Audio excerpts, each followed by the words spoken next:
and I had a massive seizure. And what happened was, all I remember is opening my eyes, and I am laying with my head in my grandma's lap. And my grandma looks like the youngest, healthiest version of her that I can remember. I am in this timeless space, which is blissful, unconditional love. And I noticed that I appear to be in a white room, and these walls are almost breathing because they are alive. And there's every cell and molecule in these white walls is radiating this light and love. And so I was just in so much awe and peace where I was. Nothing scary or jolting. It was just like, oh, I could lay here forever.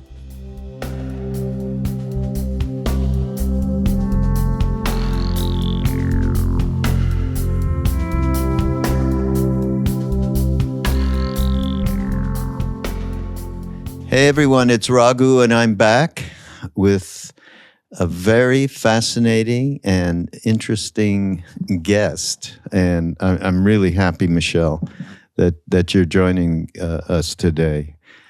So welcome. Thank you so much for having me. I am very excited to be here. And so Michelle Clare is many things, actually, right? Yes. And multifaceted practitioner is a good word, relating to spiritual expertise. And she's a medium and an intuitive and a spiritual coach. And I didn't know you did this part. I'm just reading it. As a medical intuitive, you do that as well. I do. Yeah, I've worked with some people in that area. You probably know them, but I can't remember their name right now because it's many years ago. But that was extremely a good choice I made then. So that's great. I'm happy to know that. And Michelle has had a few near-death, NDE, near-death experiences. And this is something that I've always been interested in. In fact, I've had, Michelle, various different people, either directly like you, giving their experiences of it, or people who've actually done research on hundreds of people who, and they've really kept these incredible databases of what exactly happened to each of these people. The similarities are astonishing, as I'm sure you know. Mm-hmm. And the other thing was, Ram Dass and I spent time, like I'd say, oh, I'm going to do this podcast and so on. Well, tell me what you find. And he had a lot of different literature around it. So obviously, this is something that understandable as you age and you get to the point where you're really thinking about such kind of thing. So he was doing that, and so we had a common interest. So this kind of brings him back into the conversation, so to speak. So yeah. I'm happy to talk to you. I find them fascinating too. What I love about near-death experiences as we research them is it doesn't matter how old you are, if you're male or female, where in the world you live, how you died. So many near-death experiences are finding the exact same thing on the other side. Yeah, that's amazing. And by the way, it just came up. I wasn't looking for it, Michelle, but I found an article on NDE, and it really gave the historical perspective and so on. So I'll bring that in too. So that'll be fun. But before anything, tell us about how you grew into this multifaceted abundance here, shall we say, related to being able to really help people through being able to connect. And right. I'd love to hear, in your formative years, we all went through the societal stuff and the parental stuff and the school thing, and some of us were a little bit more miserable than others, depending on circumstances and karma and so on. But yeah, how did you even get to the point where there is something beyond our physical senses, et cetera, mind? Yeah. Well, a lot of ways it was the hard ways with the near death experiences. But for my childhood, I was raised Catholic. And in a lot of ways, that worked for me because I felt like I had angels and saints helping me. If my dog was sick, I'd pray to St. Francis. If I lost something, I'd pray to St. Anthony. So the part of that was very beautiful for me was I actually already believed in this heavenly support team that was there to help me and guide me on my way. The first time, though, that I had a real problem with the Catholic religion was when I was in first grade and my dog died. And my Sunday school teacher said to me, well, your dog didn't go to heaven. And I was crushed because I knew my little dog had this life force energy in it. And I knew it had to exist somewhere. And so that was really the first time where I felt like, oh, I don't think this might all be right. And so at that point, I started being able to discern for myself. Yes, I knew what I needed to say was the answer was, but I also knew what felt right in my heart. So were you connected in any, I mean, like, I'm much older than you, but still I connected at that time. I really looked because when I saw it for you, the Catholic practice, mine was Jewish, and it got to the dead end that you're speaking to. Wait a minute, this does not make sense.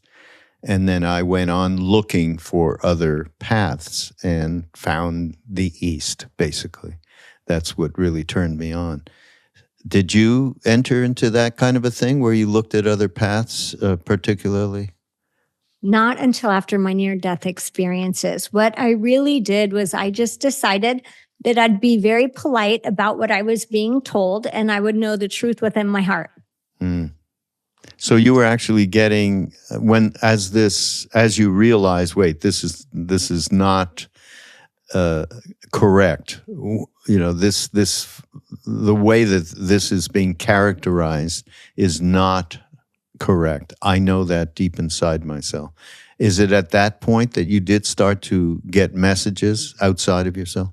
Not quite yet. I mean, I would feel messages, I would say a little bit from angels or source. I would feel that there was this bigger picture.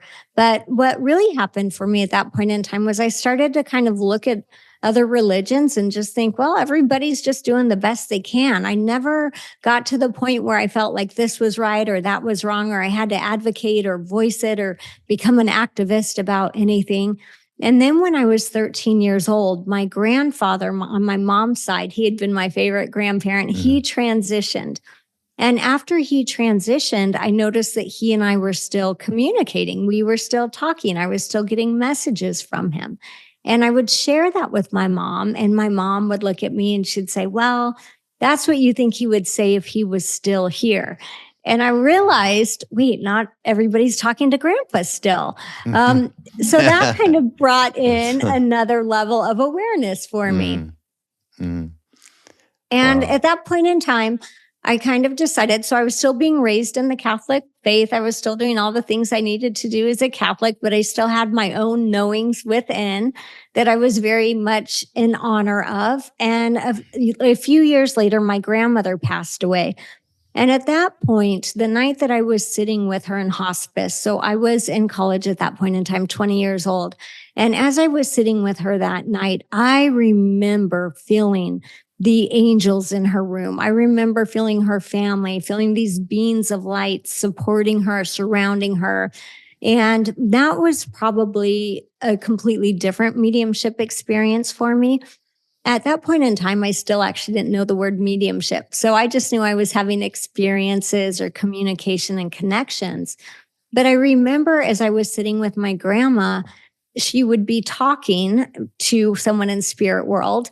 And even though I couldn't see them, I would know who they were. And I would say to her, is that your mom? And she'd say, yes. And she'd talk to her mom. And then she'd look at me and smile and talk to her mom some more. And so I had this another great awareness of, once again, we are surrounded and supported on this journey.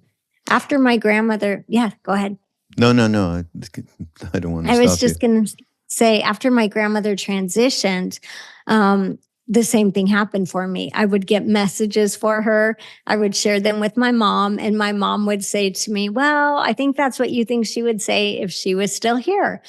So again, I start to keep this relationship to myself, even though I'm very aware of what it is. And then I ended up getting married when I was 23. And at that point in time, I wasn't really going to church anymore. I still had some strong Catholic roots, but I was just more open-minded than a lot of what I had been taught.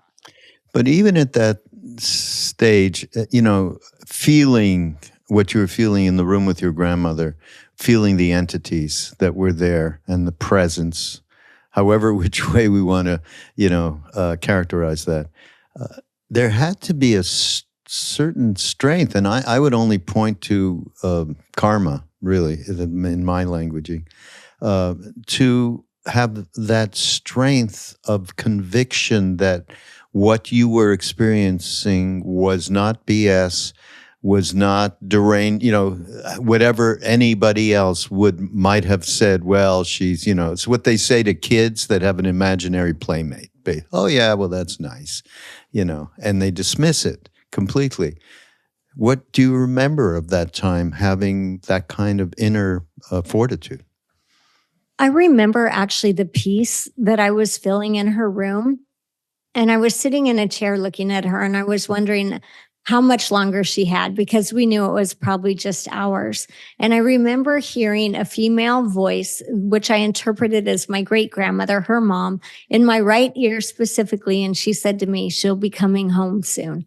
And within a couple hours, my grandma had passed. And so I remember actually there was nothing that was scary about it. I remember the peace and the love. I remember feeling supported. I remember thinking that she was supported, and actually great relief in knowing that there wasn't going to be this abyss or this blank space that she went to. It was like I was going to hold her hand for as far as I could take her, and then I was handing her off to her loved ones. Mm. And you're 20 years old, right? Yes. Okay. That's not particularly normal, Michelle. That's probably true, but I don't think most of my life is very normal. It's kind of what I signed up for. Yeah, really, really. So then, continue with, I think you said you got married at that point, and then how did this develop where you thought, wow, maybe there's something here and I'm getting a message that I could help people? Right. So really, I just kind of went along with this as my own quiet little secret. My husband's dad had passed, and once in a while I'd get messages from him for my husband. My husband had a similar view to my mom. Well, I think that's what you think he would say if he was here. So again, I'm learning, I should just keep this to myself. Nobody really wants to hear about this. And I continue on with life. And then in April of 2006, I have my first near-death experience. Oh, tell us about that. And in that, I was actually in the hospital that day because my sister-in-law had just had a baby. And her RN was actually my friend from high school. So I was in the hallway talking to her RN, and I had a massive seizure. And what happened was, all I remember is opening my eyes, and I am laying with my head in my grandma's lap. And my grandma looks like the youngest, healthiest version of her that I can remember. I am in this timeless space, which is blissful, unconditional love. And I noticed that I appear to be in a white room, and these walls are almost breathing because they are alive. And there's every cell and molecule in these white walls is radiating this light and love. And so I was just in so much awe and peace where I was. Nothing scary or jolting. It was just like, I could lay here forever. As I was laying there, I look up and I notice next to my grandma is this 12-foot angel. And this angel was beyond magnificent, and her energy almost pulled me into her in the sense of love and compassion. And really this feeling of being perfect. In that space, it felt like everything was perfect. It was so amazing. And as I look at this beautiful angel, being raised Catholic. I'm like, oh, I want to see her big feather wings because, she's got some, right? As I look for these wings, what I notice is her wings are made of light, and they actually seem to almost span across eternity. They are very much like the aurora borealis in the sense that they would move and kind of have flashes of color in them. Quite stunning. And as I was laying there just in awe of her, I remember thinking in my head, what is your name? And she answered me. She said, my name's Madeline, and I'm one of your guardian angels. And I was surprised because I didn't know anything about telepathic communication, even though you would think I would have. I didn't. And I remember just being in this state of bliss, truly bliss.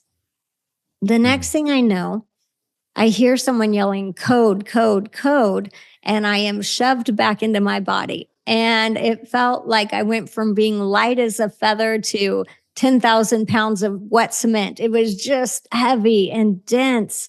And I remember my arm, I could barely lift my arm. It felt like it weighed 500 pounds, just one arm. And what happened was because I was already in the hospital when I had the seizure, I had quit breathing. So they had called the code team.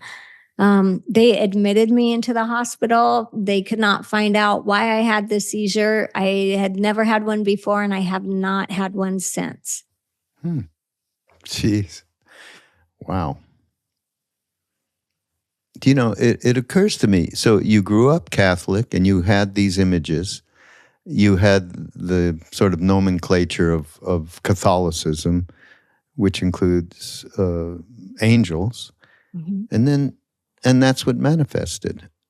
And then I'm thinking that, so my history with Ram Dass, meeting my guru, Neem Karoli Baba, realized being in India. I'm thinking, and I relate with him on a day-to-day basis, right, inside myself. I'm thinking, I'm counting on when I leave this mortal coil, that hand will grab my hand and go into what the Tibetans call the bardos, go through the different planes of consciousness. And I'm thinking it makes sense for these beings to be your protectors and manifest in terms of images and so on, exactly that way. And it makes sense for me. And then if you take this further to have Neem Karoli Baba, and if you take it further, and this has been in the NDE literature, I mean, it's not universal that they're going to have your or my experience, in that when it happens. But it'll have whatever it is that you grew up into, and what you were connecting will manifest itself. But in reality, my understanding of how it all is, there is only one thing going on, and it manifests the way it's perfect for each soul. Does that make sense? I agree. 100%. People, that source of energy or consciousness, whatever we want to call it, it will always greet us with love and compassion. And because of that, we're going to be met in the way that we're comfortable. Yeah, absolutely. So then keep going. So this happens, and then what?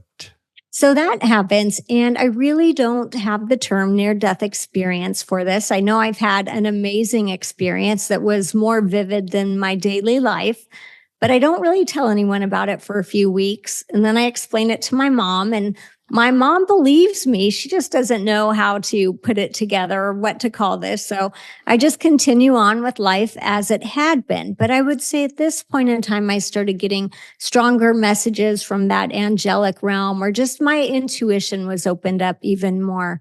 Were you working? Did you out of school have a career in some? I was working for the airlines, for Delta Airlines at that point in time. Oh, far out.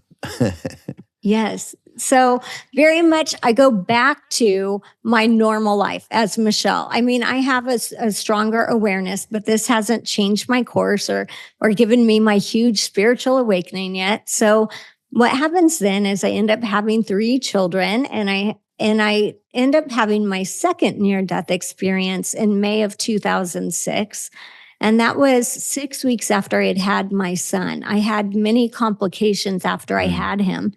So I was in the hospital the majority of the following 6 weeks.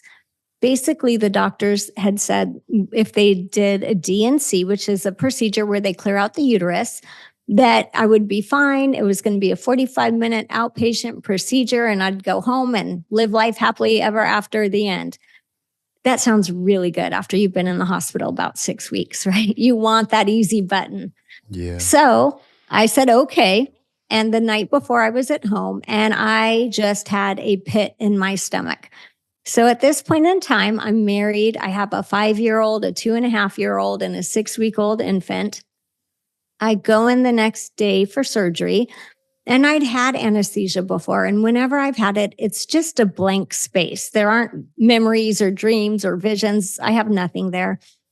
And I remember counting backwards for this anesthesiologist. The next thing I know, I am laying on the gurney, and my beautiful 102-pound white German Shepherd, who had passed away a couple years previously, walks into the operating room, lays her head on my gurney, and we are gone. And we are on this phenomenal beach. And on this beach, there are colors that we don't have here with the plants and the flowers. There are smells, there are emotions, there are sounds. Every drop of water in the ocean, every piece of sand, every molecule in every plant is radiating this light and love from within. And I'm looking at my beautiful dog, and we are on this beach and we are running. And once again, we're telepathically communicating. She's so happy that I'm there and she looks good. And as we run and run, I start to notice we're not getting hot. We're not getting tired. We're not getting thirsty. The sand, it feels like clouds. It doesn't feel like hard, wet beach sand. And so I start to become aware that this is, once again, this timeless space with this truly unconditional love. And here's kind of a funny little side note. Michelle herself hates to run. And I will tell my friends, if you see me running, call 911. That's an emergency, not me going out for a jog. But here I am in this near-death experience, just loving this beach and running with my beautiful dog. Now, while I'm on the beach with her, I can hear my son calling to me. And my son was actually at home with my mom, and I was at the hospital for the procedure. And what happens then is I realized my soul was able to go to more than one place at the same time. So there was part of me that stayed on the beach with my dog. There was another part of me that went to my son. My son was very scared. He knew I was getting ready to leave. He had just arrived on planet Earth. He wasn't ready for me to leave yet. And I remember telling him, I'm not going to leave you. I will find a way to stay. And I didn't know what to do. So I started praying and I started saying, it's not my time. I need help. My children still need me. I need to stay longer. And at that moment, I was transported back into the operating room.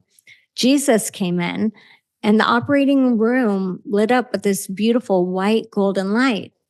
Here was the beautiful thing about Jesus coming in. He came in as my best friend. He didn't come down wanting me to confess my sins or pray to him. Usual, yeah.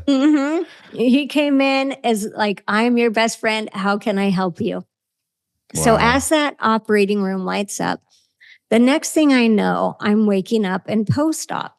And my 45-minute procedure had turned into a 3.5-hour emergency surgery because the doctor had ruptured my uterus in multiple places and missed an artery by literally a millimeter. Whoa. Wow. Unbelievable. Yeah.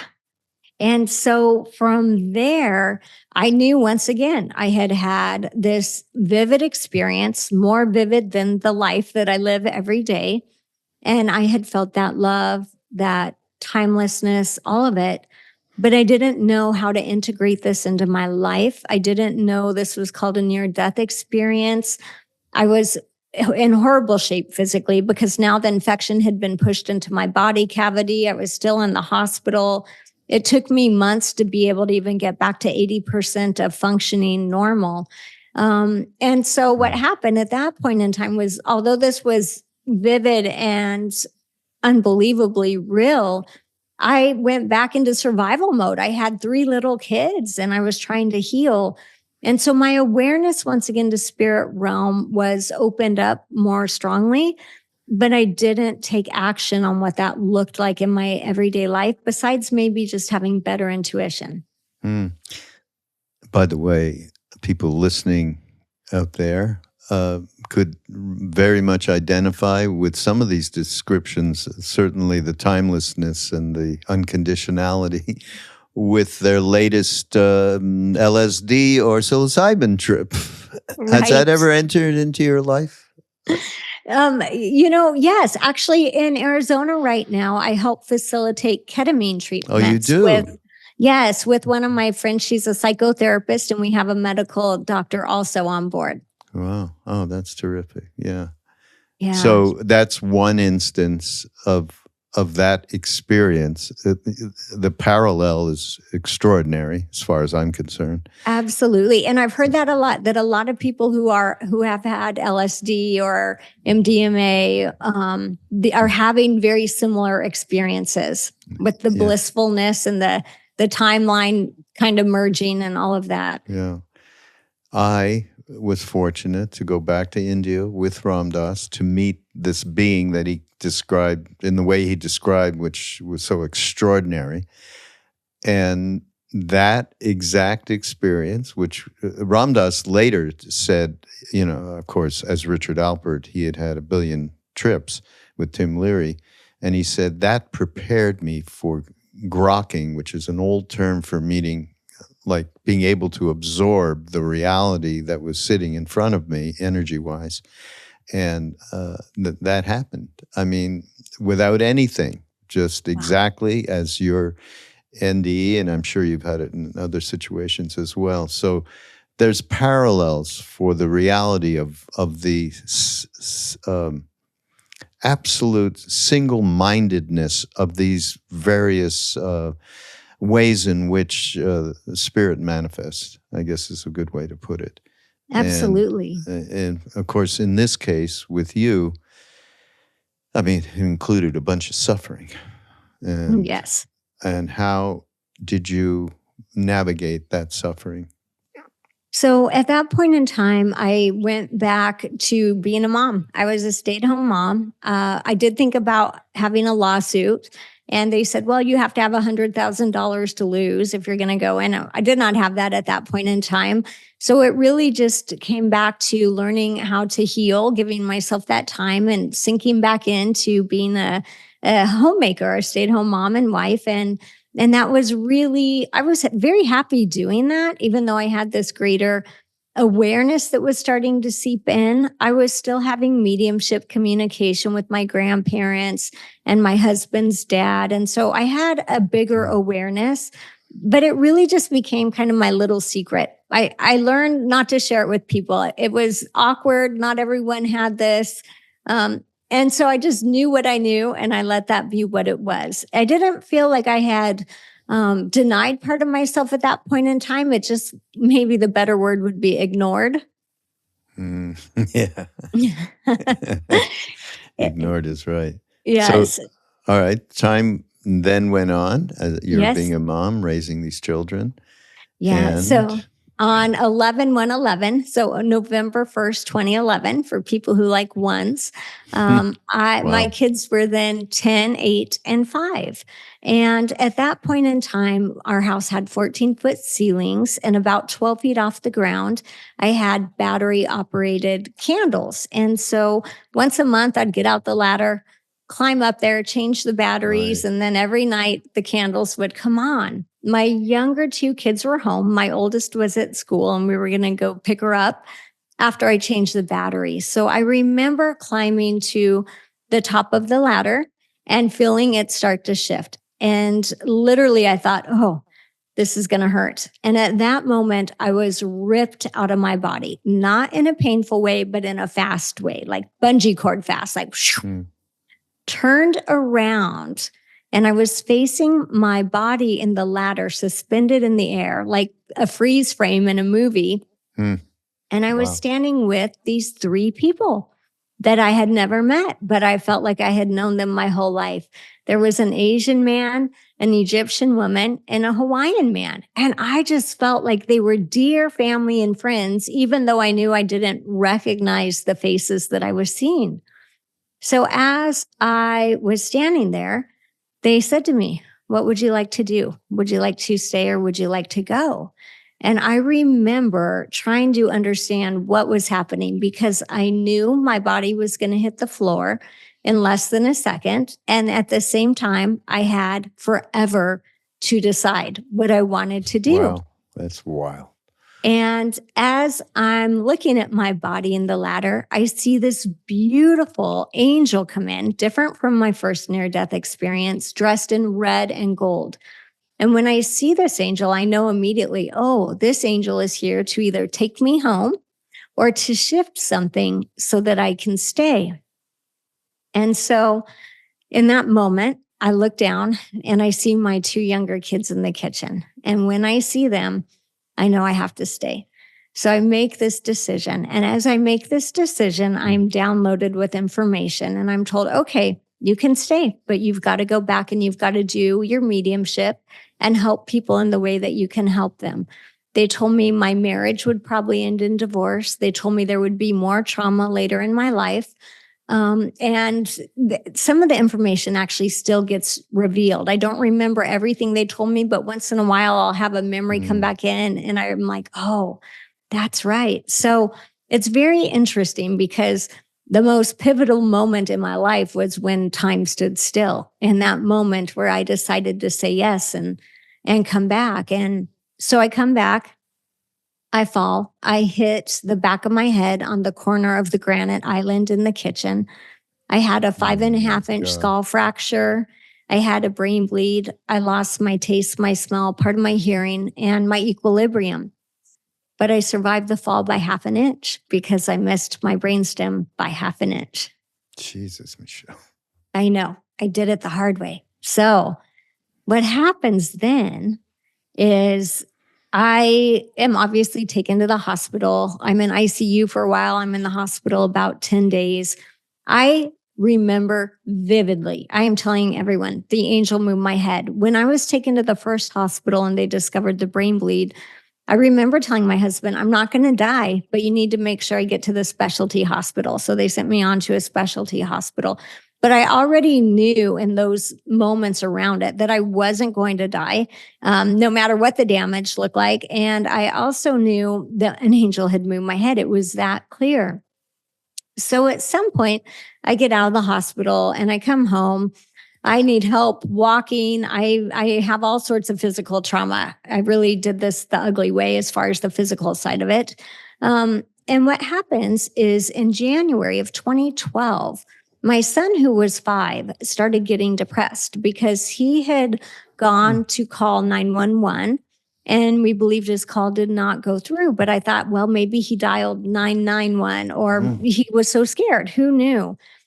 So we would tell him, Josh, you opened the door. The policeman got to come in because you opened the door. And he would say, I didn't need to be there. Sophie did it without me. There was nothing I could say to help him to feel better. The end of January, my grandfather, who passed away when I was 12, came through to me in a huge mediumship visit. He talked about my accident. He talked about my son being good with electronics. My son and him never even met in this earthly lifetime. And then he said to me, he said, Michelle, you need to get the 911 recording. There's something on there you should know. And I didn't even know I could get it. So at that point in time, I ordered it. It took a few weeks to come in, put it in to play it when it got to the house. And I hear them say, 911, what's your emergency? And in his little broken voice, my son Josh says, Sophie, what do I say? And he laid the phone down. And for the next minute and a half, you can hear the operators trying to get their attention. And then in the background, you hear him say he's going to push the panic alarm on the house. My daughter says, hold on, let me try calling 911. The call ends. She redials. There's a second 911 call where her call went through. So when he came home from kindergarten that day, I said, Josh, help was coming. Your call went through. And it was like I lifted this 5,000-pound weight off this little 5-year-old boy. Oh, and you could see his self-worth just flooding back in. And at that moment, I actually truly realized the value of mediumship and how much our loved ones are always connected to us. But it's even more amazing. This happened. You didn't have the accident happened after the experience, after the world stopped. How do you characterize that? I know, that's amazing. Because it was the choice that I made to stay. Really, time stood still, right? And you're knowing that you're going to fall. Yes. You feel the ladder collapsing or move, and you know it's going to happen at that instant. Everything went to a stop, complete Absolutely. stop, right? And there was just spaciousness, and that. Okay. There was forever in a moment. Forever in a moment, yeah. Wow. Yeah, I've never heard of that. That's something, as I said, I've talked to all sorts of people around NDEs, but I've never heard of one happen prior to the actual instigation of it, so to speak, Right. Well, but when I think about it, for me, it makes sense because that was clearly an exit point for me. So had I chosen to leave, my head wouldn't have been moved a half an inch. I would have hit my brain stem. I would have been immediately dead. So at that point in time, it was a big life choice. That must be so complex as to the reality of you making a choice. Who's the you that's making the choice is a question. You start there. And what is nothing comes out of a void. I mean, there's lifetimes of whatever a soul has gone, in my understanding, which is God only knows. But absolutely, this is the manifestation of a lot of previous lifetimes of activity and getting you to this particular point. I guess the point was, as you just said, that you fully, at that moment, through these circumstances, realized, as they would say in the East, your dharma. Soul, you put it because you work with people around soul plan, right? It manifested itself for you. It did. It reminded me of the bigger calling for why I'm here, not just to be a wife and a mom and a friend and a sister and a daughter. Yeah. So, and then as we go along here, it's like a biopic we're doing here. It is. So then, so I had a lot of physical trauma. I mean, it took me months. I'm still in cranial sacral therapy. And oh, really? That was years ago. So I'm still recovering, but I will always give myself the room to keep healing. Having said that, a few months after the accident, I would start getting what I would call downloads or spontaneous information from other people's loved ones who had passed on the other side without me looking for it or initiating it. Oh, really? And I knew I had agreed to mediumship, but I'm going to be honest with you. This became a little concerning for me. And so I was like, I think I need to go talk to a counselor because I'm talking to dead people here. So as spirit would have it, they led me to the perfect counselor who said, oh, Michelle, what a gift. Let's get you a mentor. And so with about a year of counseling and her encouragement, I started looking for a mentor. And then I started mentoring with different mediums and healers and really starting to learn how to hone this in, how to really do this on demand so that I could be of service in the way that I said I would be. Wow. It's perfect. It's all perfect. Huh? It's amazing. Absolutely amazing. I think I mentioned, I'm not sure if it was before we started, but I had found this amazing article, and I should give credit to who wrote it is a man named Alex Blaisdell. And just very recently, in the last few days, this article came out. There's a quote in here that I really love from William James from 1909. And the characterization is that for all that science has learned about the working of life, death remains among the most intractable of mysteries. And here's what William James says. At times I've been tempted to believe that the Creator has eternally intended this department of nature to remain baffling, to prompt our curiosities and hopes and suspicions all in equal measure. Isn't that cool? I mean, oh, I love that. It's so true. I mean, some of the people that I work with, teachers and so on, one in particular is this wonderful woman named Roshi Joan Halifax. She is constantly talking about just get up close and friendly with the mystery, okay? Because it includes the whole cycle. And to stand in fear over your lifetime about it is counterproductive, to say the very least. So, and then I do know that you had some extreme trauma, right, with someone close to you, your husband, leaving. Absolutely. I don't know how much you want to talk about that, but then we can dive into that. So it was actually my life partner, but I'll follow through with some of what my life guides had said. My marriage did end in divorce. With every step that I took following the mediumship and that promise that I had made to help people and be who I was, it was very challenging on my ex. And so after 25 years of marriage, that ended in divorce.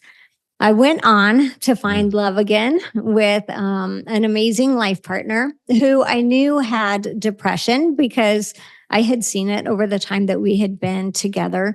And there would be a few days here or there where he would just need to turn off his phone and his computer and kind of lay in bed for 2 or 3 days. And then he'd come back out, ready to face the world again. And he had tried medications. They did not work for him. He had every self-help book you can think of. He meditated. He did everything you can think of. And he had gone to brain training and he had done so many things trying to work through his depression. Well, in August of 23, so not too long ago. Oh, now. Yeah. Oh, my. Yeah. 7 months ago. I had this situation. I went out of town to go see my sister, and my niece had just had a baby. And so we were kind of celebrating, and I had texted with him that morning and I was on my way home. And when I got home that night, he wasn't responding to my text. So I figured he was kind of in a depression again. The next day I had gone by his house. I saw that his car was outside and his daughter. So I thought, okay, he's home. I had called his work. They said he called in sick. And I just kind of said, okay, he just needs his space. The following night, we were supposed to go to one of our friends' parties together, and he didn't go. And so I came home, and that night I had been emailing, calling, doing all that stuff. I came home and I was in my bathroom getting ready for bed, and I actually felt him come in behind me. I felt his presence standing behind me. And I heard him say to me, "You sure are beautiful," because he would always say that. And in that moment, I started shaking and I started crying and I started saying, this isn't real, because I knew this was mediumship and I did not want this to be mediumship. So I made my way to my bed where I just collapsed, and I actually felt him lay down behind me, put his arm over me and say, "I wanted to be the one to tell you." And he had transitioned himself by suicide. Wow. I'm so sorry. And this is not that long ago. Yeah. It's a lot. I guess this is one of the things that I share with people with all of the knowledge that I have as a medium, a psychic, a healer, whatever my universal level of knowledge is, there is still no way to bypass the human grief. And I know that he is great. And I know that he is whole. And I know that he is healed from his earthly traumas. And yet, human Michelle still has to go through the grieving process. There's no way for me to bypass it. Well, you should, I'm sure you do speak to this, but this is a great thing to speak to, given your abilities and understanding through the experiences you've had, not just your own, the NDEs that we were talking about, but also working with other people. And yet, here we are. It's okay. We are human. You can't bypass that no matter what. It's an amazing thing. Wow. It's really caused me to dive into soul plans, because I do believe our soul has a plan before we come to planet Earth. I don't believe any of us are accidentally here or, oops, how'd you get here? There is a divine orchestration to our time here and the lessons that we learn. And I believe that none of that is accidental. Absolutely. Absolutely. How do you... Tell me how you work with people I mentioned before, understanding one's dharma, which it's to me really the same conceptually as a soul plan. I look back, I was so fortunate to meet this being who, and by the way, everybody out there, anybody who's at all suspicious of anything that we are speaking to, mediumship particularly, and psychic ability, forget about it, okay? You've heard me talk about and Ram Dass and Krishna Das, these obviously talk about our experiences with Neem Karoli Baba, who knew absolutely everything from our past, present, and future. And he could be in two places at the same time. All of the things that Michelle is speaking to it's as real gets, okay? And I just feel very, very fortunate, because in terms of a soul plan, how about this? I was there, and then I'm 24 years old when I'm there, something like that. And one day he says to me, what did you do back? I'm from Canada. And I was the program director, Michelle, of a huge rock and roll station in Montreal, and that's how I met Ram Dass, because they wanted me to promote a talk that he was going to give. Mm-hmm. And as a result, I heard the first lecture of his, which just, the man was so honest and full of love and so on. I wanted to meet him, so I went and met him. And in that moment, that's how my whole life got propelled forward. Wow. But when I went, so I'm there, just a short amount of time, months maybe, and he says, what were you doing? So I'm trying to think of, how do I this is all through a translator, supposedly, but I'm trying to figure out how to characterize what I was doing so that he would understand, being in a completely different culture. And let's see, I was a program director for a major rock and roll radios, whatever. Before I could say a word, he went like this, and he pointed, and in English, he went, broadcaster. That's what I had been doing. When I first heard Ram Dass, I used that vehicle to get the word out, because I wanted to share what I thought was just so grand, and everybody should know about this. Right. And the rest, my entire life, when we call a soul plan or my dharma, has been doing this. Although I had a record company, I was promoting, conscious music and world music and stuff, and so on and so forth. I've been working as the director of the Love Serve Remember Foundation for many years now, going on almost 20 years, and doing what it was that he put. It wasn't like he was saying, you're going to do this because I'm doing anything. It was more just reality. This is the program. Follow the curriculum, so to speak.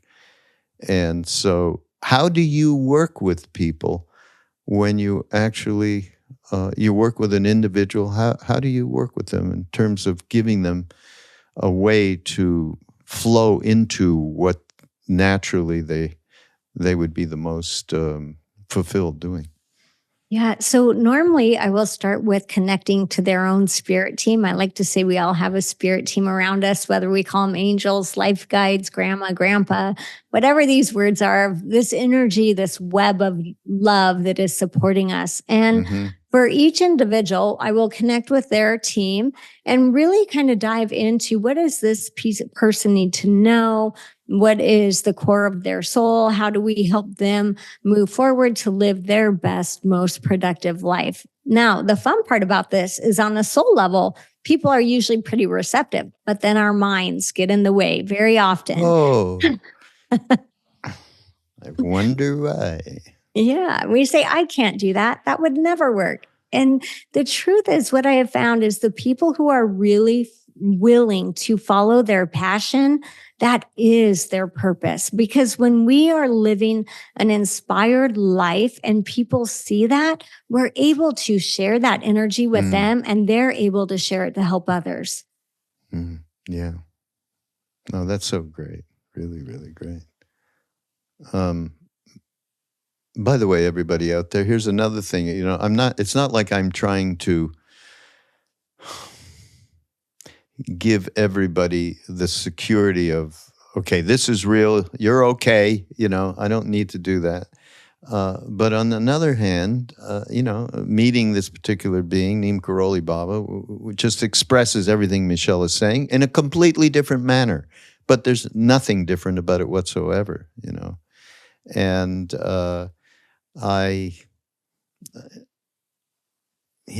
it's just amazing that the different ways in which we come on this earth, and we all have certain proclivities.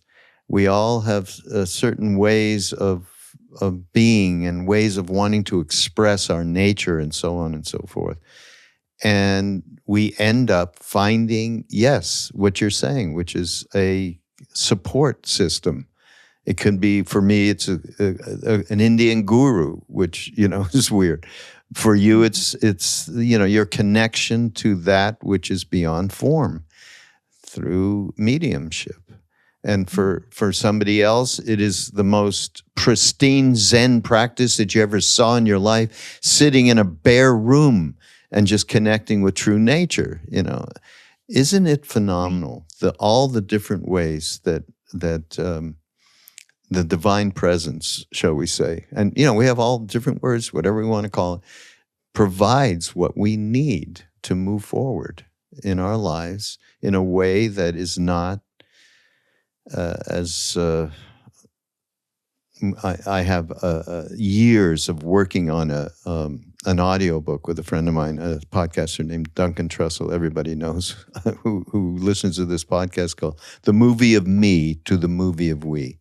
I mean, that seems to me to really be about what our lives are about. It can't be about me, And however we find that we are given the experiences, sometimes, look at yourself, sometimes very tough.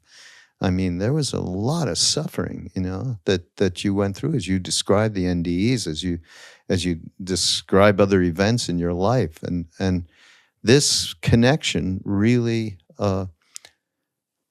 it supplants the divide, the polarization inside ourselves when we really surrender to the connection. Does that make sense? Absolutely. And I am a firm believer that this earthly life, it is magical if we allow it to be. And that doesn't mean it's an easy road and we get to bypass suffering. But what that means is that we are supported with each step. And with each step, as we learn to shine our lights, it helps others shine theirs. Yeah, absolutely. Oh, I was going to say, I know what I was going to say. I was also going to say, I went into Jungian therapy many years ago with, he became like a mentor of some sort. But this is how and something else opened up for me in this process, because he was not into gurus or Eastern stuff at all, but I was, and he was there to serve me. He was that, he was very beautiful in that sense. And so I'd come and sit down or lie down on the couch, because Jungians, that's what they do. Right. And he'd say, well, why don't we do something? Let's hang out with Neem Karoli Baba and just hang out and sit in the silence of it. And we would do that. And that presence, of course, would just permeate the room. And I was always so taken by somebody who cared enough. It was like when I first met Ram Dass. He cared enough to throw himself out. No Richard Alpert, no Ram Dass. What do you need? And set a container for whatever it was the universe wanted to give me in that moment, which was intuitive trust, basically, which I hadn't had, except maybe my mom when I was a baby. So, right. This is your story as well. Yeah.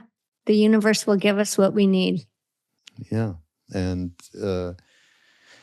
intuitive trust is a huge thing. I think that most humans have that to some extent. They will say, I have a gut feeling. I always trust my gut. Or, oh, I felt that in my heart, right? So I think that intuition is absolutely a given gift that each one of us carries. We just have to remember to listen to it and know that we can grow it and expand it. Yeah. Yeah, no, absolutely. Absolutely. This has been great, Michelle. Michelle and I met accidentally online somehow. And I'm really happy that we met, and I'm happy that we're doing this. And so one thing we should say, though, is that you are available to people to help them on their journey. So I just, MichelleClare.com, is that it? Yes. So Michelle Clare, CLARE.net, actually. .net, okay. And we're going to have it in the show notes. And Michelle is Michelle. Yes. You have that L. So, take advantage of somebody who has extraordinary experience and a lot of compassion and love, Michelle. Mm-hmm. Thank you so much. It's truly been an honor and a pleasure to be able to have this conversation and connection with you today.